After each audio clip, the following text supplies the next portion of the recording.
السلام علیکم ورحمۃ اللہ وبرکاتہ۔ معاشرے میں، سوسائٹی میں شوہر اور بیوی کا جو جھگڑا ہے یہ ایک عام سی بات ہے۔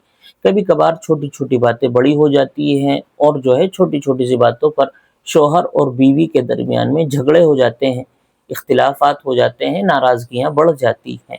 ایک عام سی بات ہے، ہر گھر میں کبھی نہ کبھی یہ صورتحال پیش آتی ہے۔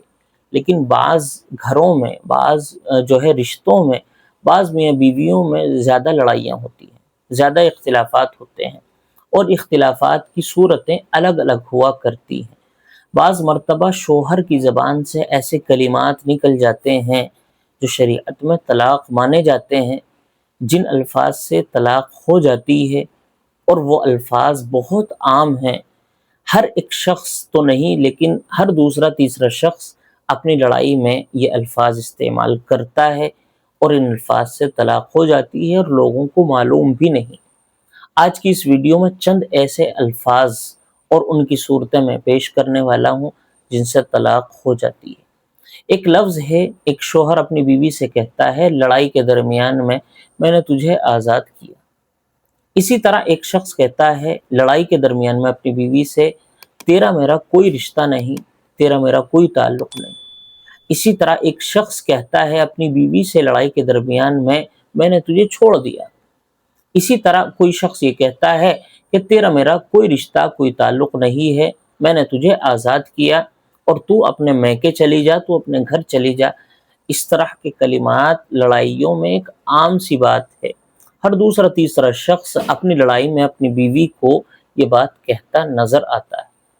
تو اگر آپ ان کا حکم شریعت سے معلوم کریں، دارالافتاء سے، مفتیان کرام سے، علماء کرام سے معلوم کریں، تو آپ کو پتہ چلے گا کہ یہ الفاظ بہت خطرناک ہیں، یہ الفاظ زہر ہیں، یہ الفاظ ایسے ہیں جن سے طلاق ہو جاتی ہے اور عوام کو معلوم نہیں ہے۔ بہت سی لڑائیوں میں شوہروں نے اپنی بیوی سے کلمات کہے ہیں، طلاق ہو گئی ہے، انہیں معلوم نہیں ہے، اور وہ آپس میں اب بھی ساتھ میں رہ رہے ہیں، اب بھی ہم بستریاں، مباشرتیں ہو رہی ہیں، بچے پیدا ہو رہے ہیں۔ تو شریعت میں ان مباشرتوں کا، ان ہم بستریوں کا کیا حکم ہے؟ یہ جو بچے اس طلاق، ان الفاظ کے کہنے کے بعد پیدا ہو رہے ہیں، ان کا کیا حکم ہے؟ یہ ہر ایک شوہر، ہر ایک بیوی اور ہر ایک میاں بیوی کے جاننے کا مسئلہ ہے کہ کہیں ہماری لڑائیوں میں اس طرح کے الفاظ تو نہیں کہے گئے، کبھی میں نے اپنی بیوی کو اس طرح کے کلمات تو نہیں کہے، کیونکہ اگر آپ ان کلمات کا حکم پوچھیں گے تو بہت خطرناک ثابت ہونے والا ہے، نہیں پوچھیں گے تب بھی خطرناک ثابت ہونے والا ہے۔ اگر آپ یہ سوچیں کہ بتانے سے، پوچھنے سے کیا فائدہ، ایسے ہی رہتے ہیں، تب بھی آپ خطرے میں پڑنے والے ہیں۔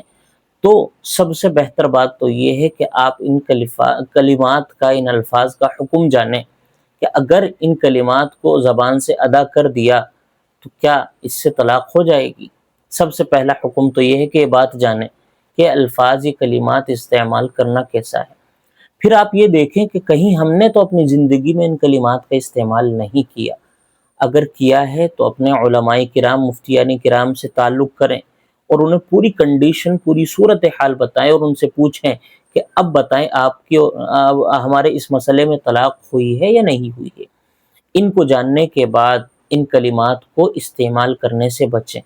لڑائیاں ہر ایک گھر میں ہوتی ہیں، اختلافات، ناراضگیاں بڑھتی ہیں، لیکن اس طرح کے کلمات بولنے سے ہر ایک شوہر کو بچنا چاہیے۔ تو ان کلمات کو پڑھیں، ان کلمات کو سمجھیں، ان کلمات کا حکم جانیں، پھر ان کلمات کو کہنے سے باز آ جائیں، کیونکہ کلمات زہر ہیں، خطرناک ہیں، اور آپ کے رشتے کو ختم کر سکتے ہیں۔ اس لیے میں درخواست عرض کرنے آیا ہوں کہ آپ ان کلمات کو جاننے کی کوشش کریں اپنے مفتیان کرام سے، اور پھر یہ دیکھیں کہ کہیں آپ نے کلمات استعمال تو نہیں کیے۔ اگر کیے ہیں تو پوری کنڈیشن اور صورتحال بتلا کر مسئلہ پوچھیں، اور پھر اس کے مطابق اپنی زندگی گزاریں۔